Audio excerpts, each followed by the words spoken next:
বাসায় তৈরি মোমো এবং এই ডিপিং সসটা যদি আপনি একবার তৈরি করে খান, এরপরে বাহিরের মোমো এবং সস কোনোটাই আপনার আর মুখে ধরবে না। এত বেশি মজার এই মোমোটা এবং সসটা। চলুন দেখি কিভাবে বানিয়েছিলাম একেবারে ঝটপট রেসিপিতে।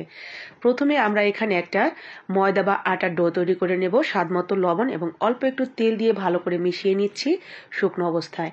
এরপরে নর্মাল পানি দিয়ে আমরা নরম নরম করে একটা ডো তৈরি করে রেখে দিচ্ছি এক সাইডে। এখানে আমি একটা গাজর নিয়েছি। গাজরটা দিলে খেতে এক্সট্রাই ভালো লাগে, তবে হাতের কাছে না থাকলে না দিলেও কিন্তু চলবে। তবে হাতের কাছে থাকলে একটা গাজর অবশ্যই দিয়ে দিবেন, এতে করে পুরের পরিমাণ বাড়বেও যেমন, টেস্টিও হবে তেমন।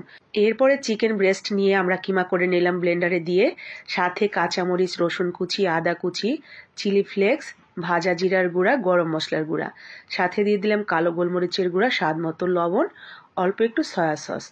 এখন দিয়ে দিচ্ছি কিছুটা পরিমাণ লেবুর রস। এরপরে আমরা কিছুটা পেঁয়াজ বেরেস্তা করে গরম তেল সহই দিয়ে দিলাম। এখন সমস্ত উপকরণ ভালো করে হাত দিয়ে মেখে নিয়ে আমরা এক সাইডে রেখে দিচ্ছি। পুরটা কিন্তু এতক্ষণের মধ্যে খুব সুন্দরভাবে সেট হয়ে যাবে। তো পুরটা তো আমার দেখে এখনই মনে হচ্ছিল এখান থেকে কিছুটা কাঁচাই খেয়ে নেই, এত মজার সুস্বাদু একটা ঘ্রাণ বেরোচ্ছিল।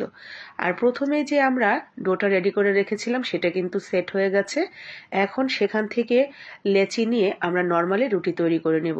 একটু পাতলা পাতলা করে রুটি তৈরি করে নিয়ে এরকম একটা গ্লাস দিয়ে আমি কেটে নিচ্ছি। গ্লাস, কুকি কাটার বা যে কোনো কিছু কৌটার মুখা দিয়েও কাটা যেতে পারে, বা ছোট ছোট লুচির মতো করে বেলেও নেওয়া যেতে পারে। যার কাছে যেভাবে সুবিধা মনে হয় ঠিক সেভাবে বেলে এভাবে কেটে নিয়ে মাঝখানে পুর দিয়ে যে যেরকম পারেন ঠিক সেরকম শেপ দিয়ে দিবেন। তো আজকে আমি এই শেপে তৈরি করছি। শেপটা খুবই সহজ। একদিক থেকে 3টা কুচি দিয়ে আবার বিপরীত পাশে আর একদিক থেকে 3টা কুচি, ব্যাস খুব সুন্দর একটা মোমোর শেপ হয়ে গেল। চলেন আর একটা দেখায় যদি কারোর অসুবিধা হয় বুঝতে।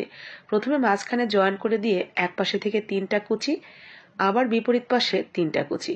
খুবই সহজ একটা মোমোর ভাঁজ, এটা যে কেউ একবার দেখলেই পারবেন। তো সবগুলো আমি একইভাবে বানিয়ে নিয়েছি। আমার মাশাআল্লাহ মাত্র 1 পিস চিকেন ব্রেস্টে অনেকগুলো মোমো হয়েছে। এছাড়াও কিন্তু আরো রয়েছে। তো মোমোগুলো ভাপে সিদ্ধ করার আগে আমরা এখানে সসটা তৈরি করে নিই। তেলের উপরে রসুন কুচি দিয়ে সাদা তিল, তার সাথে চিলি ফ্লেক্স, টমেটোর সস, সয়া সস, আর সব শেষে দিয়ে দিব একটু ধনিয়া পাতা। ব্যাস, এখানে এক্সট্রা করে কোনো লবণ দেওয়ার প্রয়োজন নেই, কারণ সয়া সসের মধ্যেই লবণ লবণ থাকে, যার কারণে এমনিতেই ভালো লাগে খেতে। সসটা রেডি হয়ে গেলে নামিয়ে রেখে দিয়েছি। আজকে আমি এগুলো ভাপে সিদ্ধ না করে কড়াইতে সরাসরি তেল এবং একটু পানি দিয়ে তার মধ্যে দিয়ে দিলাম। খুব বেশি পানিও না, আবার খুব বেশি তেলও না, ঠিক এরকম ভাবে যখন বলক উঠে যাবে তখন আমরা দিয়ে প্রায় 5 থেকে 10 মিনিটের মতো অল্প আঁচে সিদ্ধ করে নেব। তো একইভাবে আমি 2 ব্যাচ সুন্দর করে সিদ্ধ করে নিয়েছি।